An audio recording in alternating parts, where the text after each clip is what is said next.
TV UNAM y Radio UNAM presentan un programa del Instituto Federal Electoral. Voces de la Democracia.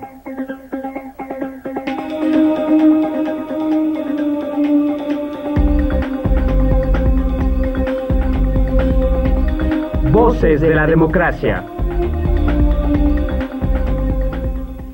Hola, ¿cómo están? Bienvenidos, es un placer acompañarles de nueva cuenta en Voces de la Democracia. El Instituto Federal Electoral ha decidido publicar una serie de cuadernos para el debate, cuadernillos para la reflexión, para la divulgación sobre temas actuales y controvertidos de nuestro modelo electoral. En esta ocasión hablaremos del procedimiento especial sancionador en materia electoral. Hablaremos con el autor. ¿Por qué hay que revisarlo? ¿Para qué sirve? ¿Cuándo nació? ¿Cuáles son sus propósitos? ¿Qué derechos tutela?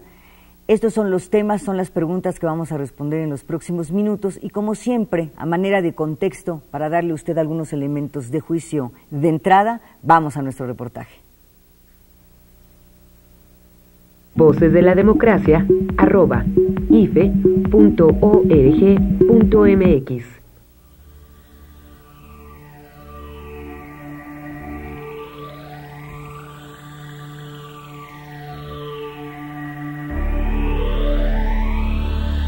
El procedimiento especial sancionador es un tema de coyuntura, pero de ninguna manera sencillo. Surge tras las elecciones del 2006 y en respuesta al recurso que promoviera la coalición por el bien de todos, que formaban los partidos de la Revolución Democrática, del Trabajo y Convergencia, en contra de lo que consideraban una omisión del Consejo General del IFE al no ordenar el retiro de los medios masivos de comunicación de mensajes que afectaban a su candidato y que a su juicio violaban la Constitución y el COFIPE.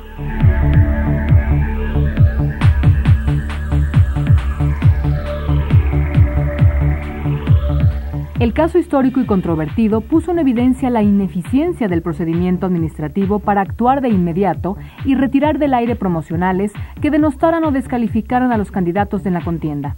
La laguna legal implicó una innovación de fondo que exigió la instauración de un procedimiento idóneo, eficaz, completo y exhaustivo, capaz de restaurar de manera oportuna el orden jurídico y evitar así daños irreparables no solo al candidato como persona, sino también a la equidad de la contienda electoral. De esta suerte se creó por la vía jurisdiccional el procedimiento especial abreviado o procedimiento especial sancionador.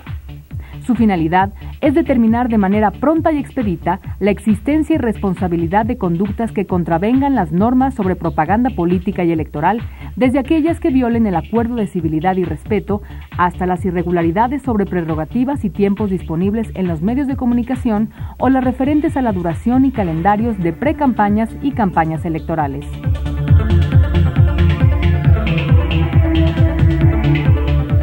El procedimiento especial sancionador vuelve a ser materia que merece atención y análisis. Por ello es que el Instituto Federal Electoral ha dedicado el primer volumen de su colección de cuadernos para el debate a este tema fundamental de nuestro modelo electoral. La colección de cuadernos para el debate, con la que el Instituto contribuye a la discusión de nuestra democracia y sus instituciones, incluye 5 cuadernos de divulgación sobre temas actuales y controvertidos. Cada uno de ellos producto de la investigación de especialistas que se han propuesto con este trabajo editorial contribuir al debate de nuestra democracia.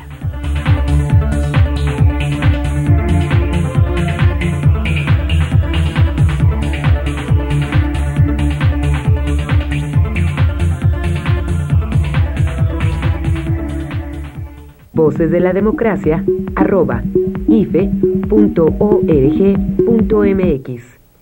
Bien, pues vamos a hablar con el autor de este cuadernillo, el procedimiento especial sancionador en materia electoral. Es el doctor José Roldán Chopa, investigador de la División de Administración Pública del Centro de Investigación y Docencia Económica, CIDE. Doctor, gracias por estar aquí. Muchas gracias por la invitación. Ya nos dieron algunos elementos en el reportaje, doctor, pero le invito a desmenuzar esto. ¿Qué es el procedimiento especial sancionador en materia electoral? ¿Para qué sirve? ¿Qué papel juega en nuestro sistema electoral? Desafortunadamente el procedimiento es tan desagradable como su nombre, creo. Y nos lleva a una parte no deseable de los procesos sociales.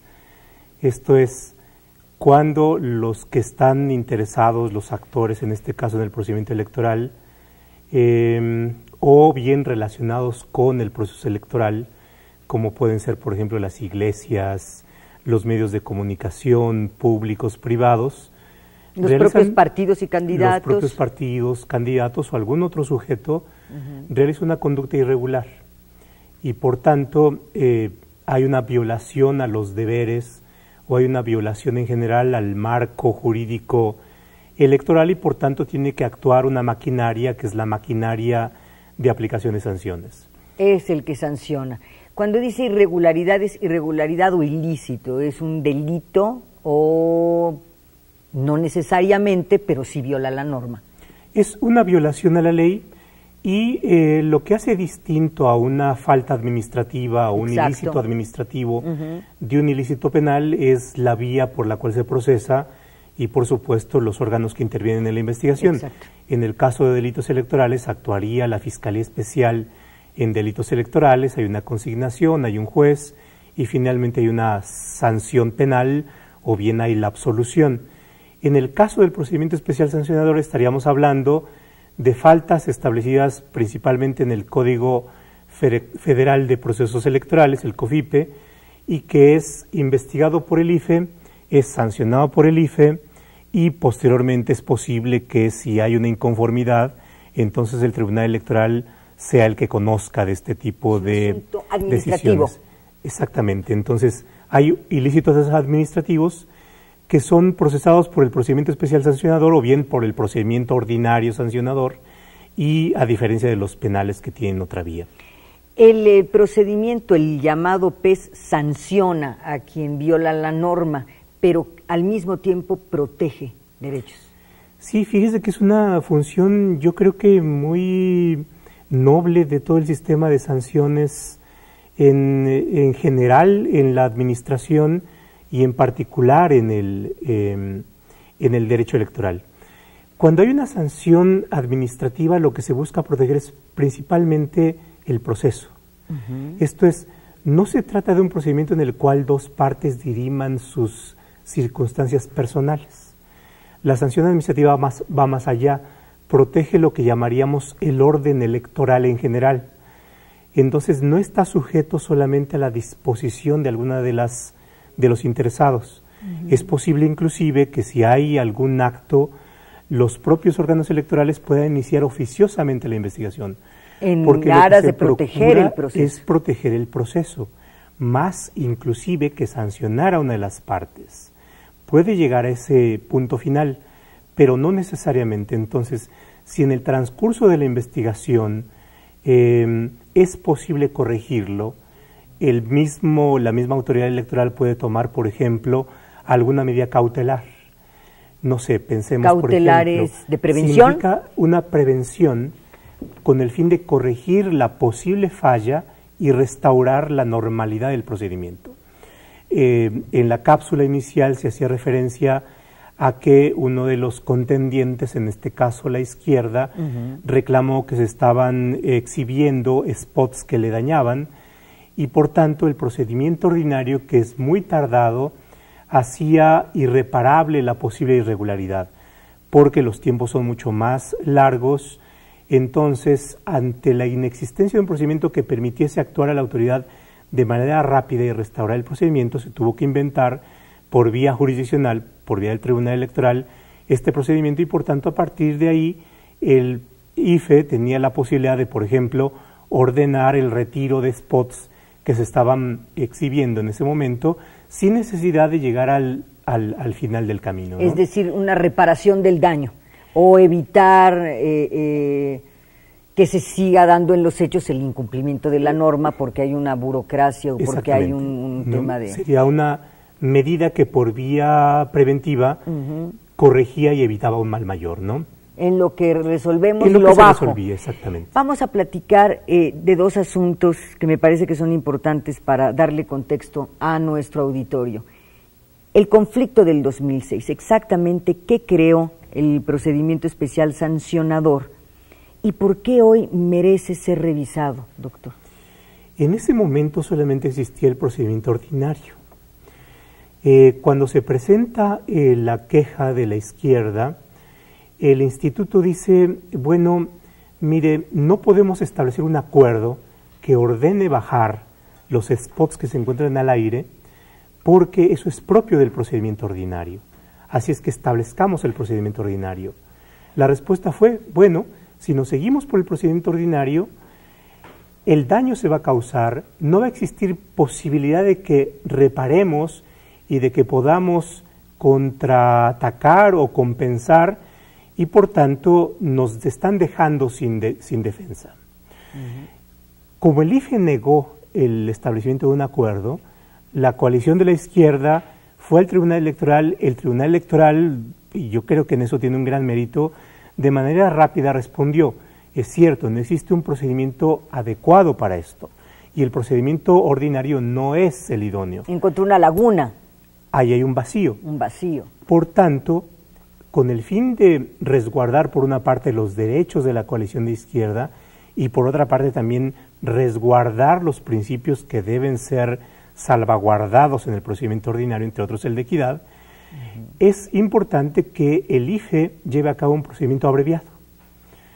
Y jurisdiccionalmente, fíjense ustedes que ese es uno de los casos en donde los jueces, sobre todo jueces que son proactivos, diseñaron por vía jurisdiccional este procedimiento abreviado.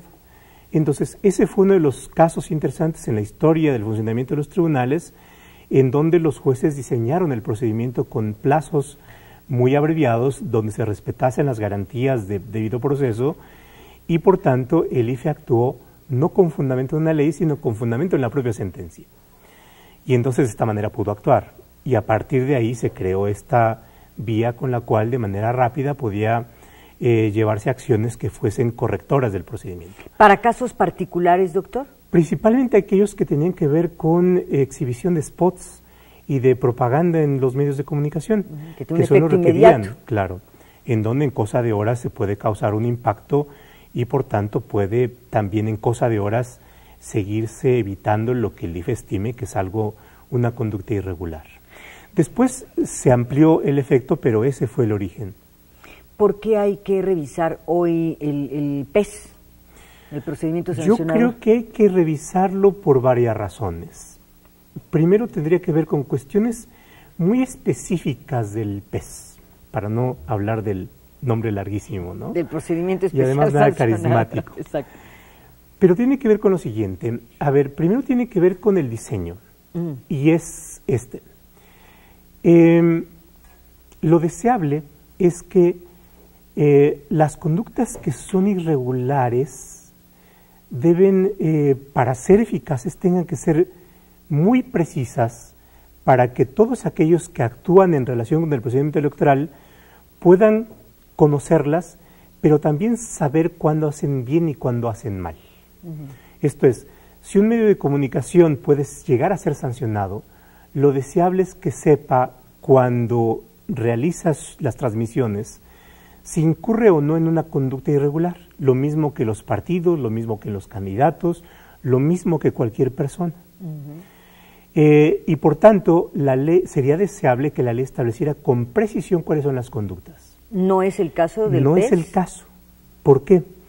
Porque el sistema electoral está sancionado bajo una idea de que todo aquello que implique el incumplimiento de obligaciones puede ser sancionado. Parecería ser que es muy fácil saber cuándo hay una obligación o no hay una obligación, pero ahí hay un problema, porque en ocasiones las obligaciones que establece el COFIPE están redactadas de una manera sumamente general y ambigua. Por ejemplo, le diría, los partidos políticos están obligados a respetar los principios de equidad. ¿Qué es equidad? ¿Qué es equidad? Ya estamos en un tema de interpretación. Por supuesto, es sumamente interpretable.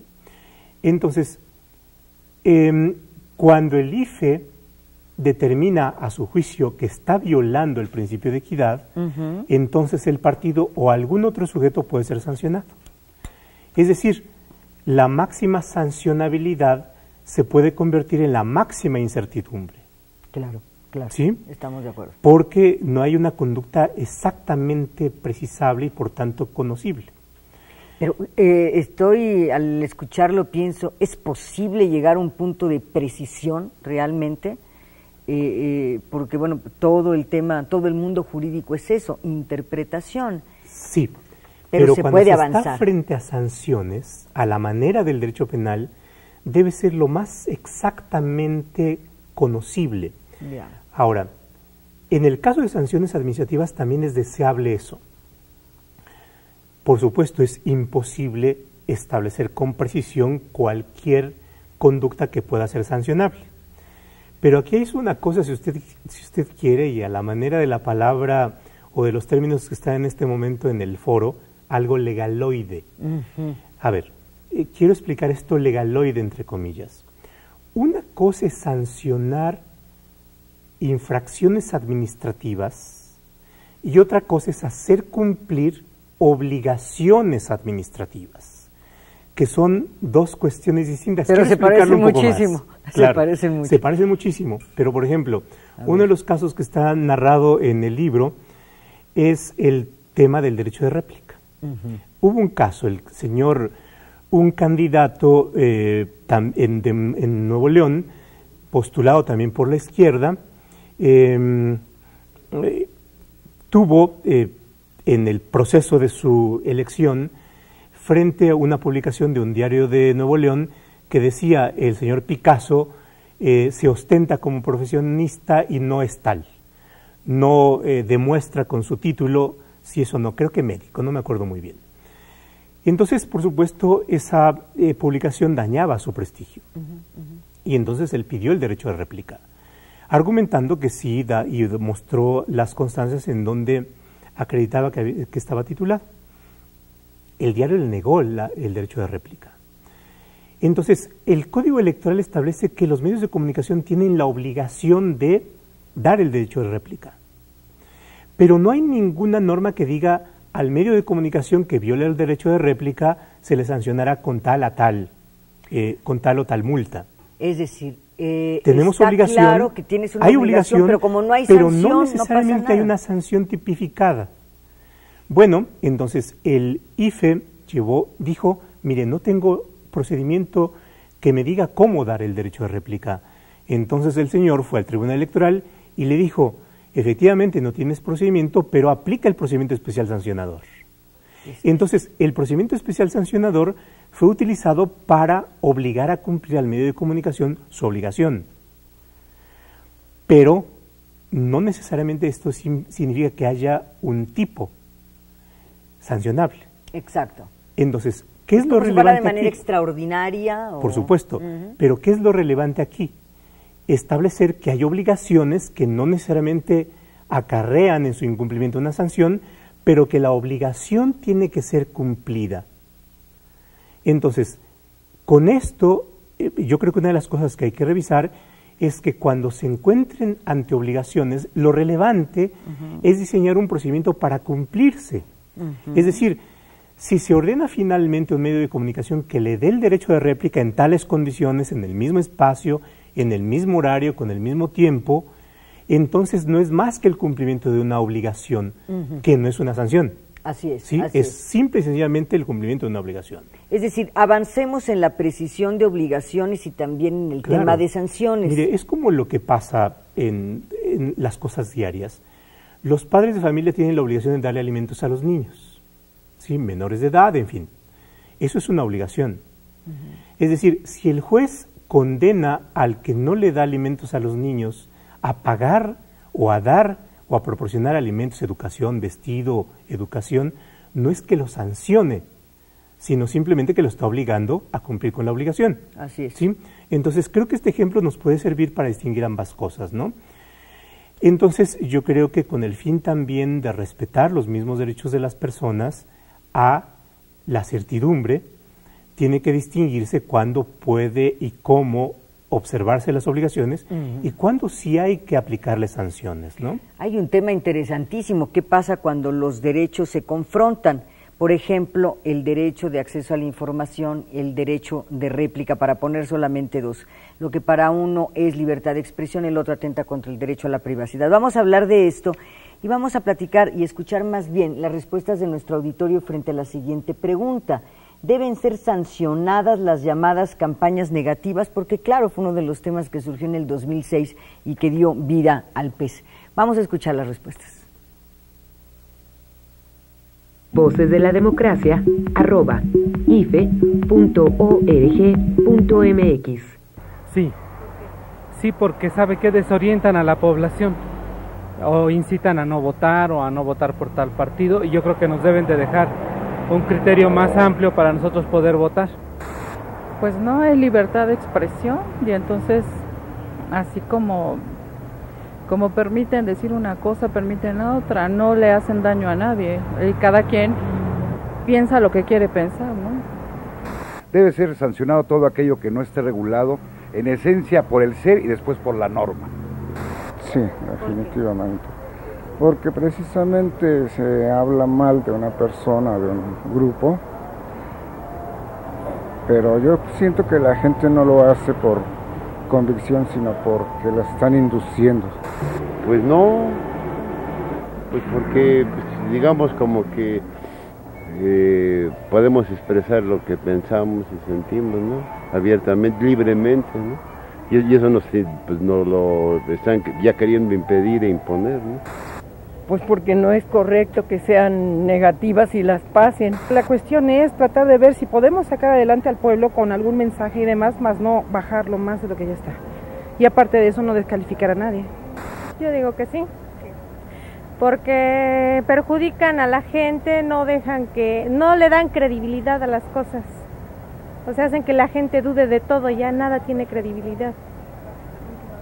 Bueno, no es parte de la libre expresión, pero creo que debe haber un poco de responsabilidad en la forma en la que se manejan ese tipo de campañas, ¿no? No es lo mismo decir sandeces sin fundamento a decir verdades argumentadas, ¿no? Voces de la Democracia, @ife.org.mx. Es todo un tema, doctor, sobre las campañas negativas, hasta dónde la crítica política y el derecho que tiene el ciudadano a recibir información sobre ese sujeto que quiere ocupar un puesto, un cargo de elección popular, y hasta dónde, ya cuando entra la difamación, la mentira, la calumnia, por ejemplo. ¿Qué es lo sancionable? ¿Cuál es su posición sobre el tema? Claro, es un asunto polémico. Ahora, si me pregunta mi opinión, miren, yo creo que se ha establecido un sistema de mucha sobreprotección a los políticos. Y la prohibición de campañas negativas es esto. Se cuida una especie de honor del político para que no se hable de él. Y me parece que esto ha sido en el balance más negativo que positivo.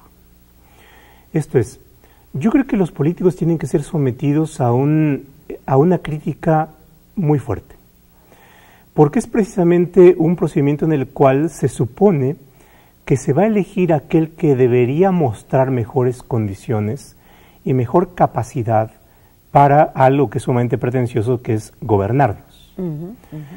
Por tanto, creo que el que haya un contraste y también que se digan sus cosas y que se saquen sus trapitos al sol, nos permite, por supuesto, tener información de cuál puede ser el negro pasado o el presente más negro o el futuro igual no prometedor, y por tanto saber cómo responde frente a estas críticas o frente a estas situaciones.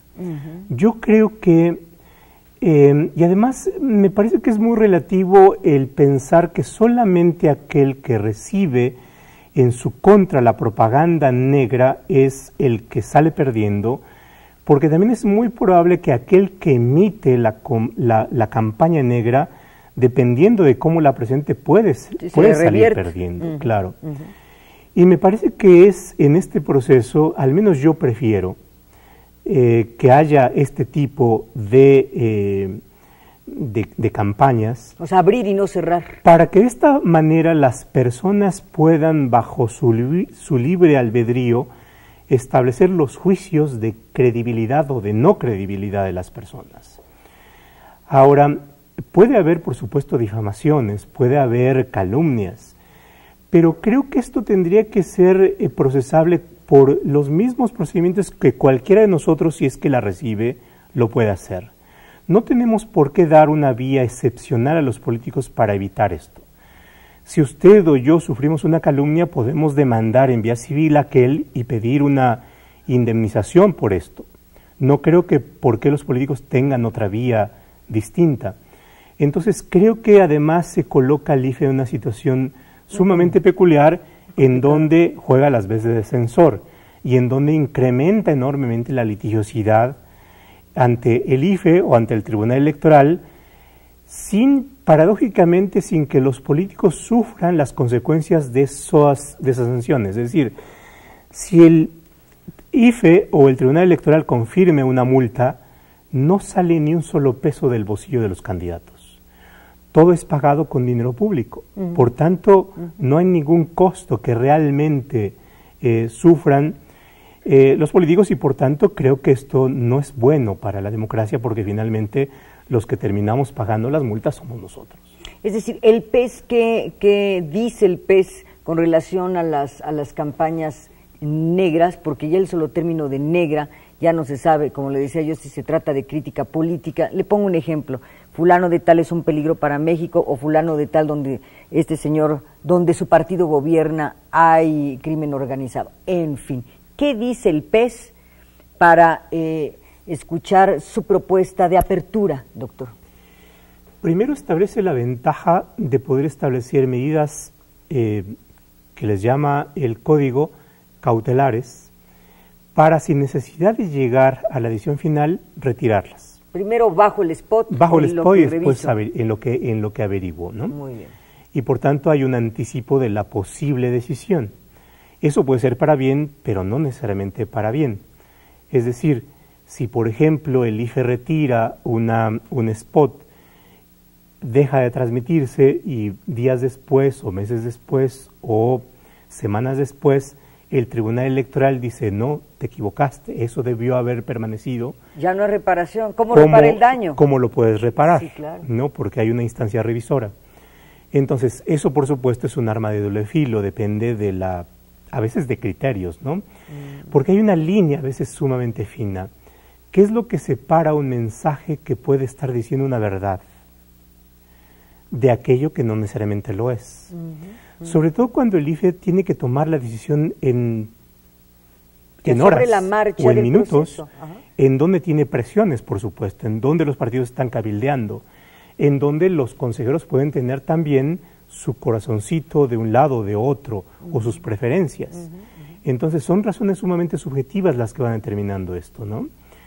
Entonces, bueno, por supuesto ahí está inmiscuida la subjetividad, y por supuesto en la subjetividad también hay en alguna medida es una decisión paternalista, es decir, protejo el honor del político, pero también se supone que protejo al destinatario del mensaje, que es el ciudadano, de que no pueda recibir ciertos influjos que pueden dañar la objetividad de su pensamiento, lo cual me parece que es un paternalismo injustificado, ¿no?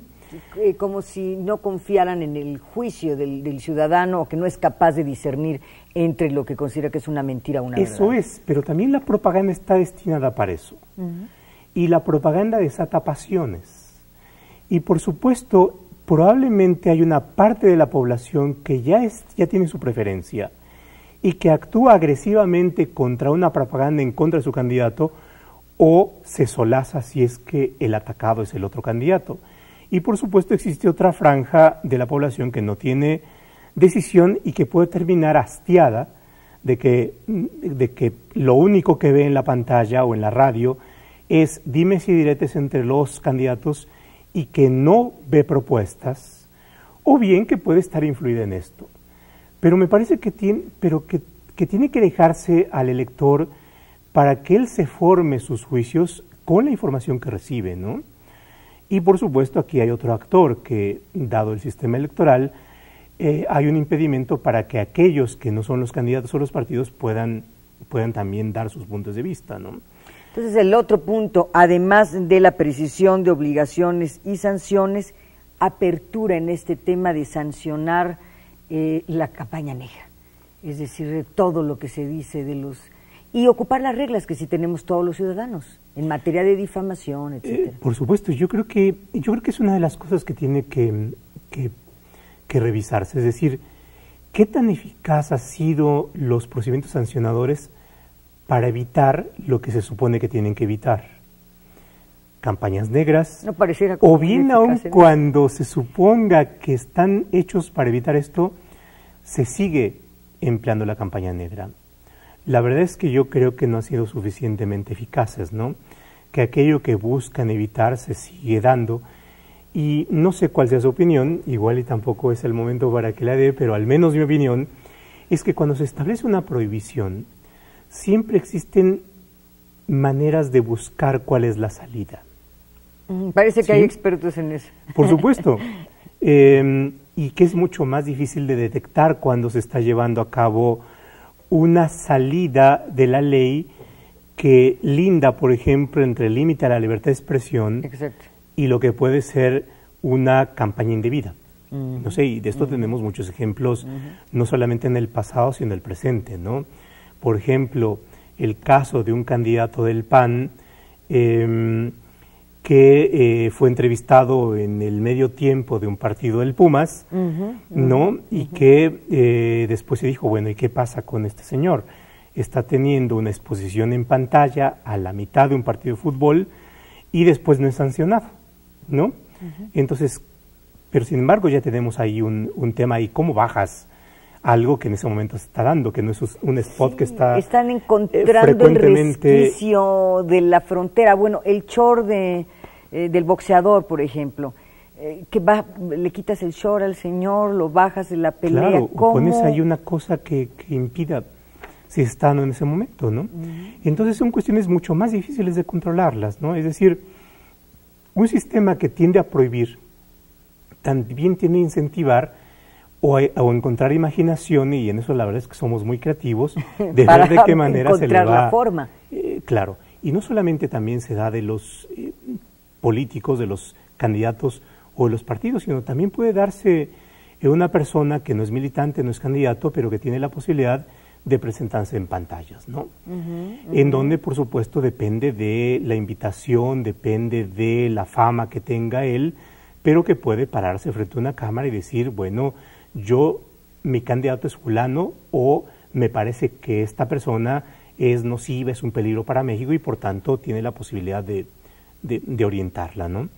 Pero bueno, ese es el lindero entre la libertad de expresión y por otra parte lo que puede ser una conducta indebida y la capacidad de los órganos electorales para hacer cesar esas conductas. Es decir, y damas, perdóneme, una sanción administrativa no solamente es sancionar el hecho, sino también el establecer una sanción suficientemente disuasiva para que ella no lo vuelva a hacer. Que tampoco parece ser muy eficaz en eso, claro, porque pareciera que los partidos están preparados, o más bien listos, para pagar la sanción en algún momento, pero esto no, impide que sigan cometiendo la falta. Y yo quiero unir esto a otro tema. ¿Qué pasa o encuentra en el diseño del PES un problema en la defensa de los derechos, cuando se contraponen los derechos, incluso los colectivos con los particulares, o dos derechos individuales? Por supuesto, ese es el gran problema. Miren, el procedimiento especial sancionador tiene una gran función y es evitar que se cometan irregularidades, disuadir que se cometan irregularidades y sancionar a aquellas que se presenten. Mi sospecha es que hay cada vez un incremento mayor de solicitudes de procedimientos y de juicios ante el Tribunal Electoral. En la investigación que fue hecha antes de las elecciones, localizaba algo así como 600 casos en cierto tiempo. En alguna ocasión, hace unos días, escuchaba al consejero Lorenzo Córdoba y él mencionaba algo así como 250 que se encontraban en este momento en proceso. Entonces, si antes, en 6 años, fueron 500 y en este momento 250, significa que en lugar de disminuirse, están incrementándose. Y por supuesto, no es solamente un escenario en el cual haya una víctima y un villano. Normalmente son procedimientos en donde hay derechos en pugna. Es posible que haya un partido contra otro partido, un partido dice esto es libertad de expresión y el otro partido no, dice eso es campaña negra, no es libertad de expresión. Y entonces lo que tiene que hacer el IFE o el Tribunal Electoral es establecer la raya en donde algo cruza la libertad de expresión a configurarse como una conducta sancionable. Y bueno, por supuesto esto es un dilema, pero independientemente de lo que haya entre esa disputa de los dos que tienen posiciones contradictorias, viene otro problema. ¿Qué es lo que conviene a la democracia? Que es lo que se tutela por encima de todo. Tendríamos que tutelarlo de manera general y que no necesariamente coincide con la disputa de los dos sujetos, ¿no? Y creo que, por supuesto, aquí la función del IFE no necesariamente es darle la razón a uno o a otro, es probablemente encontrar una tercera forma de resolver las cosas para que de esta forma se tutele lo que es la democracia y sobre todo una mejor democracia. Eso, ¿no?, a juicio del IFE, que siempre podrá ser interpretado de otra manera por el tribunal. Por supuesto. Ahí encontramos, sobre todo en esto que le decía, cuando hay conductas que se establecen como obligaciones de una manera tan general, tan ambigua, tan vaga, en donde cabe cualquier interpretación. Entonces, y donde cabe cualquier interpretación, cada uno de los consejeros del IFE puede tener su propia idea o cada uno de los magistrados puede tener también su propia idea, ¿no? Pero bueno, finalmente son contextos en donde la decisión final está confiada a seres humanos y ahí lo relevante es que nos den buenas razones para tomar una otra decisión. ¿Qué pasa en otras democracias con estos temas específicos, doctor? Mire, yo creo que en algunas otras democracias hay regulaciones en donde se permite un mayor contraste. Esto es, donde se deja el mercado electoral, es decir, al juicio del ciudadano. Al juicio del ciudadano. Y no tenemos una institución electoral metiche en cuestiones en donde uno se queje de otro, ¿no? Un caso mucho más claro es el sistema americano, en donde hay una mayor posibilidad, a veces que se va al extremo, de contrastes, en donde los candidatos se dicen sus cosas, o lo que vimos, por ejemplo, en la reciente debate en Francia, ¿no? En donde se trató de un debate duro, áspero, en donde había una capacidad, donde podíamos ver la capacidad de respuesta inmediata de uno de otro, y que no vimos en los debates mexicanos, ¿no? Que son muy acartonados, muy cuidadosos. La verdad, de pereza, en donde un candidato se puede dar el lujo de no responder en todo el debate de lo que se le está diciendo, pero están hechos por las reglas, ¿no? Y desafortunadamente el más aburrido que me pareció fueron, digamos, el debate del 132 estuvo a veces mucho más dinámico que los del IFE, pero es porque hay un extremo cuidado en que no se vayan a tocar y en donde cada uno preserve sus propias estrategias. Que diseñan los propios legisladores, es decir, los representantes de los propios partidos políticos y a veces no necesariamente representantes de los ciudadanos. Es decir, hay un proteccionismo excesivo del legislador para los futuros candidatos, para que no se inquiete, no se les cuestione, no se les someta al escrutinio, ¿no es cierto? Por supuesto. Pero hay por otro lado una demanda ciudadana por saber, por tener acceso a la información que parece no tomarse en cuenta cuando se hacen las normas. Claro, y fíjese que el procedimiento especial sancionador es como la piecita, por supuesto una piecita muy importante, en donde podemos ver méritos y también podemos ver problemas, pero tiene que ver con cómo diseñamos como país todo el sistema electoral, ¿no? Y creo que, y esa es mi particular apreciación, hay un sistema desciudadanizado, ¿no? Hay un sistema capturado por partidos en donde no solamente se dan sus reglas, y este es un ejemplo de cómo se dan sus reglas, también se dan a sus árbitros y también se dan a sus jueces, y eso por supuesto va siendo un sistema mucho más cerrado, y me parece que es importante abrirlo, ¿no? Me parece a mí, por ejemplo, que es un sistema diseñado para que los partidos sean manejados como por gerentes de los partidos que administran dinero y administran candidaturas. Y por tanto son fuertes, pero a la vez son débiles, ¿no? Si usted ve cómo se han ido conformando las dirigencias, más o menos hay una élite que tiene cierta movilidad, pero que hay una franja en donde casi siempre son los mismos, ¿no? Sí. Las familias, las tribus, los viejos, los dinos, en fin, no digo más. Pero ahí van, ¿no? Entonces, ¿qué pasa? Como son partidos perezosos, ¿no? Es decir, no tienen que buscarse sus propios recursos con su propio esfuerzo, sino que dependen del número de votos que tengan. Entonces lo que buscan son votos obtenidos bajo el menor esfuerzo. Entonces las candidaturas son como lo que pueden ofrecer a quien le dé más votos, y eso los hace débiles. Esto es, si tienes un grupo de presión fuerte que presiona a la dirigencia y le ofrece votos, entonces seguramente en las plurinominales que son cerradas le puede dar un candidato. Y entonces la famosa telebancada es parte de la explicación de eso, ¿no? Entonces, ¿qué es lo que va sucediendo? Pues que estamos teniendo cada vez una democracia que es mucho más cerrada, que no es abierta, que impide esfuerzos ciudadanos y por tanto que no nos da lo que nos debiera dar, buenos candidatos y buenas soluciones a los problemas nacionales. Porque, por cierto, estos plurinominales son los que mueven los hilos. Y estos plurinominales salen de las listas que hacen de los propios partidos políticos, muchas veces por la presión de grupos particulares. Y que son cerradas. Ahora que fui, yo buscaba, deme una boleta de los plurinominales, y me dijeron, no hay. Eso los deciden los partidos. Exacto. En otros países, por ejemplo, las plurinominales, vienen los candidatos y uno puede elegir por cuál de ellos votar. Son listas abiertas. Aquí tenemos listas cerradas.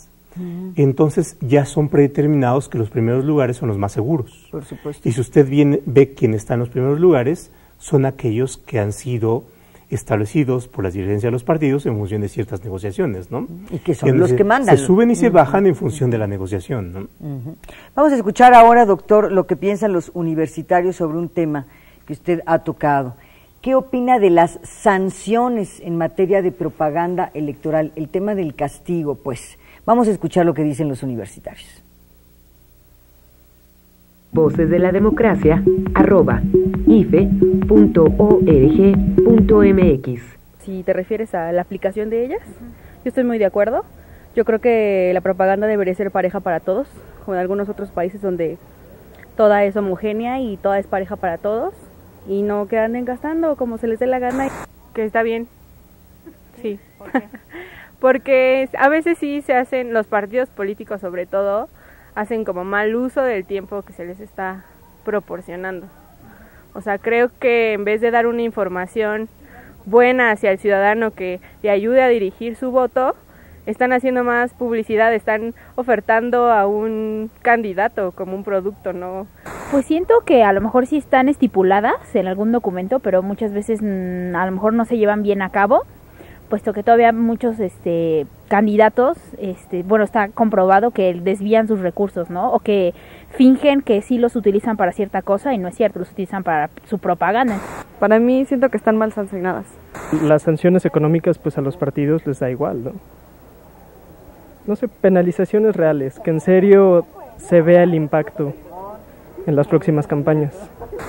Pues yo creo que sí, el IFE debería de revisar más esos casos de sanciones, porque no es justo que se gaste un presupuesto exorbitante que podría servir para otras cosas y ya no tengan castigo, o sea, que solamente sea como una sanción de dinero para el partido o algo así. Yo creo que sí se debería de legislar algo para que tuvieran penas más graves. Deberíamos hacer énfasis en la prevención y no tanto en la sanción, porque a veces haciendo el análisis costo-beneficio, pues quienes violan las leyes, se les es más rentable violarla que respetarla. Voces de la Democracia, @ife.org.mx. Es más rentable violar la ley que respetarla. Y nos dicen también por ahí algunos universitarios, las sanciones o no se cumplen o son blandengues. ¿Qué propone? ¿Qué dice el PES sobre sanciones y cuál es su propuesta, doctor? Miren, tiene mucha razón en este comentario.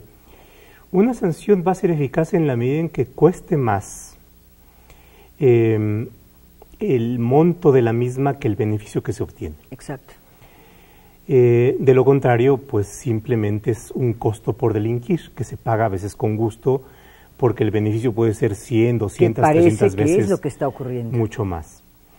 Ahora, ¿qué sucede en esto? Yo creo que no es solamente una cuestión de cómo la ley establece los montos, que en algunos casos pueden ser relevantes, sino de dónde se obtienen los recursos para pagarlos. Lo que sucede en el caso de candidatos y partidos es que el dinero se obtiene de los recursos públicos, es decir, Claro. no le cuesta al partido. No. En todo caso, no recibe algo, pero no tiene que pagar algo. No pierde. No pierde. Y además, siempre, subrepticiamente, el partido puede obtener por otras vías ciertos recursos. Creo que hay que cambiar la regla. Es decir, tenemos que hacer que le cueste al partido y que no nos cueste a nosotros. ¿Cómo hacemos eso? Sí. Creo que ahí tendríamos que revisar de dónde se van a obtener los recursos para pagar multas. El sistema de financiamiento también es un poco perverso porque como la mayor parte del financiamiento es público, lo que ha sucedido es que los partidos se han vuelto perezosos para obtener recursos, pero además es una pereza que está justificada en la ley. Es decir, si preguntáramos a ver qué pasa con los militantes de los partidos, ¿pagan cuotas o no pagan cuotas? El resultado es que muy pocos partidos tienen un sistema de pago de cuotas de militantes. Y además, entonces, si por ejemplo se estableciera que las sanciones van a ser pagadas no con el monto que viene de recursos públicos, sino por ejemplo con el monto que proviene de cuotas de los militantes. Entonces, Ojo, que otra no cosa es necesariamente privado, porque también le tenemos miedo al origen oscuro. Sí, pero de ciertos... ahí habría que ver, hay muchas maneras de ver y de transparentar recursos privados. O bien que si un candidato comete una infracción, que lo pague de sus propios recursos, es decir, de recursos personales, que es una sanción personal, no una sanción que puede ser pagada con recursos del partido, porque esto puede verificarse qué destino se le da a qué cuota. Y por supuesto también tendríamos que enfrentar muy seriamente el tema de demonización de recursos privados. ¿Sí? Esto es porque efectivamente, cuando hay recursos privados, por supuesto que puede haber un problema, puede haber distintos problemas, pero tendríamos que ver si, antes de llegar a esa conclusión, de si pueden haber formas de transparentar recursos privados y de que sean de tal forma que no genere también efectos indeseables, por ejemplo, de que los ricos tengan más influencia en los partidos, ¿no? Y ahí, por ejemplo, el problema de las cuotas de los partidos, ¿no? Eso es algo que puede pensarse, por ejemplo, pensando en voz alta, ¿no? Si mejoramos el sistema de cuotas de partidos, también mejoraríamos la exigencia que los militantes pueden tener y la lealtad que los militantes pueden tener de su partido. Pero, por ejemplo, si hacemos que las cuotas de los militantes a los partidos sean deducibles de impuestos, habría un incentivo para que cada quien, si lo desea, pueda aportar. Claro. O bien que una parte de los recursos públicos estén ligados a las cuotas de los militantes. Por ejemplo, que haya un peso público por un peso. Y entonces habrá un incentivo para que los militantes se incrementen y para que sean más exigentes al interior del partido recursos, claro. y no darle tanto poder a las diligencias, ¿no? Entonces, en esto puede ser motivo para otra cosa, pero creo que hay que repensar este tipo de problemas, ¿no? ¿Encuentra en el diseño del PES otra materia de revisión o de plano para anularlo? Es decir, hemos encontrado que no es muy preciso para el tema de las obligaciones, que las sanciones terminan no lastimando a los partidos políticos. Hemos encontrado que regula y no regula al mismo tiempo el tema de las campañas negras. ¿Qué otro problema en el diseño encuentra en el PES, doctor? Mire, yo creo que es importante también que, hablando de sus aspectos positivos, tanto el IFE como el Tribunal Electoral vayan estableciendo una, llamémosla así, doctrina. Esto es, criterios que permitan ir dándoles certidumbre a los destinatarios. Cuando el IFE o el Tribunal Electoral cambian de criterios, incrementan certidumbre, más bien incrementan la incertidumbre, porque entonces los criterios pueden ir de un extremo a otro. Exacto. Si en un Confusión. caso dice que es una campaña negra y en otro caso dice que no, que es un derecho pues a la entonces la verdad es que más bien no dan una base de confiabilidad, y como los receptores de esto pueden tener una idea de que cualquier cosa puede pasar con los criterios de interpretación, pues entonces pueden presentar n número de reclamos, dado que es como la rueda de la fortuna, ¿no? Ayer perdí, pero mañana Depende puedo a ganar. veces del estado de humor de los consejeros, estoy exagerando, o del estado de humor de los magistrados, porque cualquier cosa puede pasar. Entonces, en la medida en que no se vaya estableciendo esta constancia de criterios, que vaya acotando esa incertidumbre que de por sí tiene, pues entonces habrá incertidumbre y por tanto habrá un incentivo a que haya cada vez más litigios. Y entonces todo puede ser litigable. Es decir, utilizar los criterios del IFE y de la sala para un nuevo diseño, que además entiendo en las conclusiones que para revisar el PES hay que revisar otras partes del modelo, por ejemplo, el tema del financiamiento, etcétera. Doctor, a manera de conclusión sobre este tema, revisar el PES implica, por lo menos en el piso, revisar qué otra cosa. A ver, implicaría revisar qué conductas son las sancionables, distinguirlas de obligaciones, establecer que no haya huecos. Por ejemplo, hay algunas conductas que no son sancionables a pesar de que están precisadas, por ejemplo, la de los ministros de culto, en donde otro de los casos que yo le llamo el pecado del padre Valdemar, que es este miembro de la jerarquía eclesiástica que se pronunció contra un partido en donde el COFIPE no establece sanciones y lo mandaron a Gobernación y Gobernación le estableció una amonestación, que es una no sanción. Por supuesto, ver de dónde provienen los recursos para pagar sanciones de tal manera que sea suficientemente sancionatorio. Y por otra parte también establecer esta otra parte que es la aplicación, ¿no? Cómo se van aplicando las sanciones. Creo que si le entramos por ahí, le entramos eso, podríamos resultar con algo mejor de lo que tenemos. Algo más eficaz. ¿Cuál es su opinión finalmente, doctor, sobre este propósito del IFE de publicar los cuadernos y de someter a debate temas pues, que han generado controversia? A mí me parece de lo más valioso, sobre todo en este proceso postelectoral, en donde ya las pasiones se están calmando, en donde tenemos que pasar de la pasión a la razón y examinar críticamente y autocríticamente qué instituciones nos estamos dando. Creo que en la medida en que tengamos una democracia de mejor calidad podemos ganar todos, ¿no? Si tenemos una democracia menos costosa, salimos ganando todos. En la medida en que vayamos diseñando instituciones en donde forcemos a los partidos a darnos mejores candidatos y, lo que es más importante, mejores propuestas para resolver los problemas nacionales, saldríamos ganando. Y creo que en eso hace falta mucho. Todavía, desafortunadamente, al menos ese es mi criterio, no tenemos una democracia ejemplar, ¿no? Pero podemos hacerlo. El debate de las ideas, discutir los temas, por lo menos ayuda. Yo creo que sí. La crítica, la autocrítica, revisar y desandar lo que está mal y rediseñar. Yo creo que sí, y ejercicios como este pueden ayudar, que no necesariamente es el caso de este, pero a poner buenas ideas, ¿no? Entonces, si ponemos buenas ideas, creo que podríamos trabajar sobre eso. Y creo que ese es el gran mérito de estos cuadernos de trabajo, en donde nos convocaron a distintos autores a pensar sobre ciertos problemas. Yo le agradezco mucho, doctor José Roldán Chopa, investigador de la División de Administración Pública del Centro de Investigación y Docencia Económica, CIDE, autor del cuaderno para el debate dedicado al procedimiento especial sancionador en materia electoral. Muchísimas gracias, doctor, por su presencia. Pues muchas gracias por la invitación. Y muchísimas gracias a usted por acompañarnos en Voces de la Democracia esta semana. Hasta la próxima.